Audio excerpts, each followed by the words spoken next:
Ancient Rome didn't conquer the world by chance. It did it through discipline, blood, and sweat.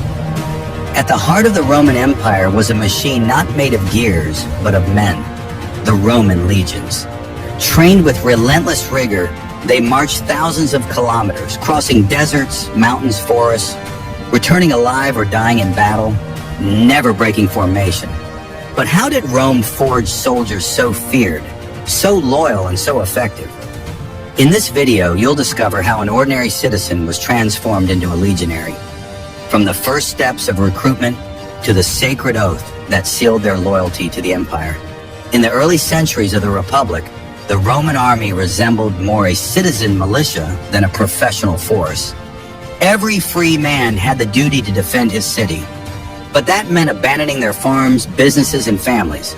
There was no salary, and each soldier had to pay for his own gear. Once the war ended, soldiers returned home, and the army dissolved. This model worked as long as Rome remained a city-state. But as Roman territory expanded, incorporating new provinces, facing rebellions, and guarding distant borders, that system became unsustainable. Rome needed a permanent army, disciplined, available, and well-paid. The transformation began at the end of the Republic and was solidified by the first emperor, Augustus. He established regular wages, campaign bonuses, and land rewards after service. With this, military service became a prestigious career, especially among the poorer classes. Soldiers' loyalty shifted no longer to the Senate or the city of Rome, but to the general who commanded them. Thus was born the Roman professional army, a force that not only fought, but lived for war. To organize this growing force, Rome created a military structure so efficient that it's still studied today in academies around the world.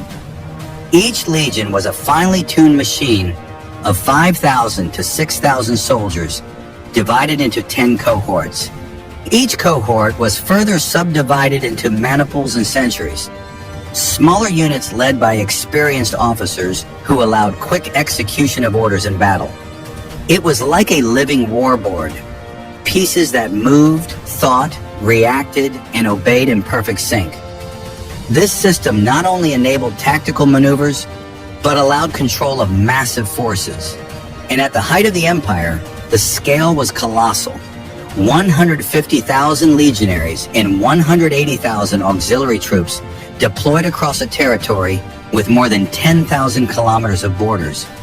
From northern Britannia to the sands of the Sahara, from the forests of Germania to the mountains of Syria. Keeping them mobilized, supplied, and ready to fight was a colossal logistical challenge. But Rome had an answer. Networks of roads, supply chains, military depots, and specialized officers, all designed so that a single order from Rome could be carried out anywhere in the empire with absolute discipline.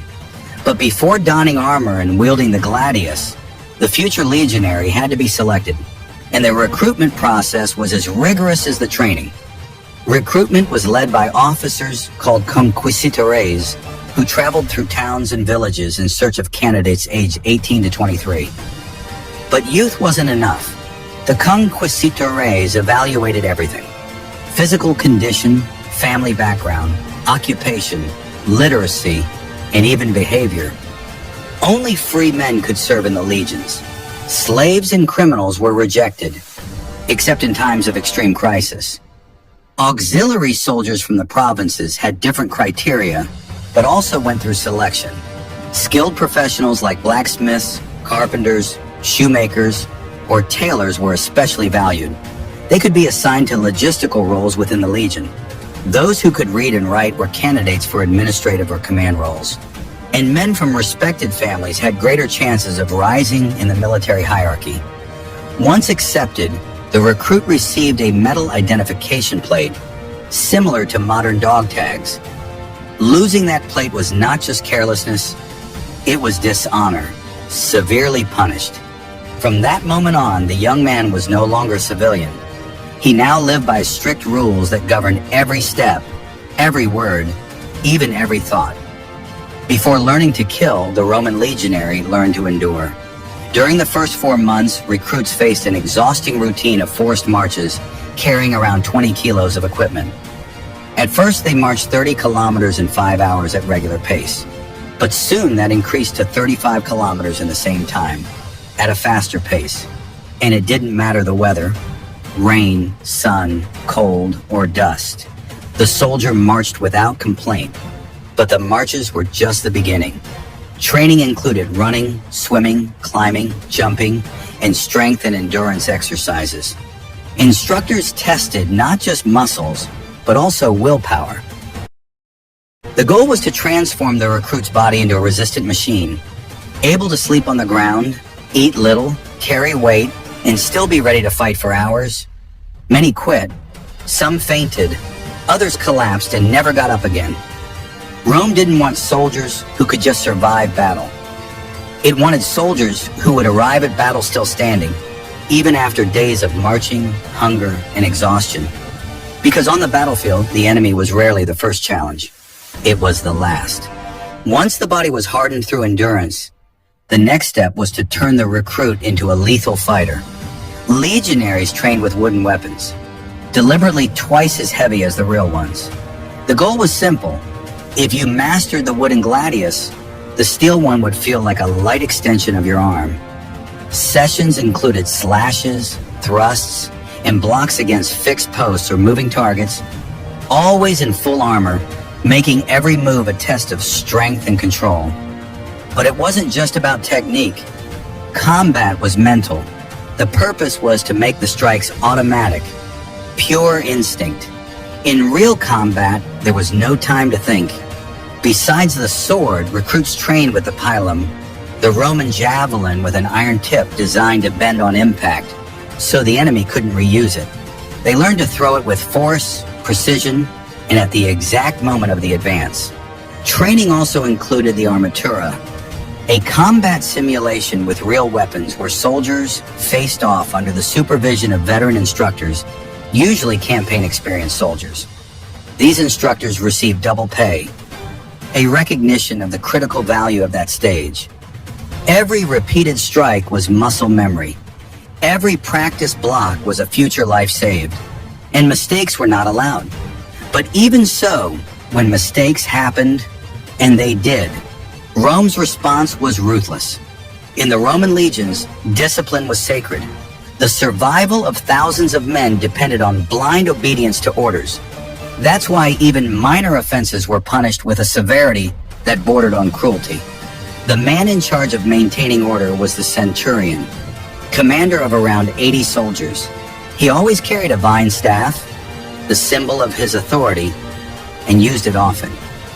Falling asleep during guard duty, public beating, stealing supplies, prison, hunger, and humiliation. Showing cowardice before the enemy, military tribunal. And if the offense affected the entire unit, they faced the most feared punishment of all, decimation. In decimation, 1 out of every 10 men was chosen by lottery and executed by his own companions, usually stoned or flogged to death. It was psychological terror designed to rip out indiscipline at its root. And it worked. A famous case occurred under Julius Caesar when a unit retreated before the enemy. Though a brilliant strategist and emperor, Caesar did not hesitate. He applied decimation to restore fear and order. For the Romans, fear of punishment was as essential as a sword. Because an army that fears the enemy is weak, but an army that fears its commanders, that army is invincible. After months of physical training, harsh discipline, and mental trials, the recruit was about to stop being a civilian and officially become a Roman legionary. The decisive moment was the sacramentum, the solemn oath of loyalty. In earlier times, this oath was made to the Senate and people of Rome. But with the rise of the empire, loyalty shifted to the emperor, seen as the supreme commander of the armed forces. The oath wasn't just symbolic, it was a life or death commitment. The soldier swore to obey without question, fight to the end, never abandon his unit, and, if necessary, die for Rome. To betray this oath was to betray one's very identity.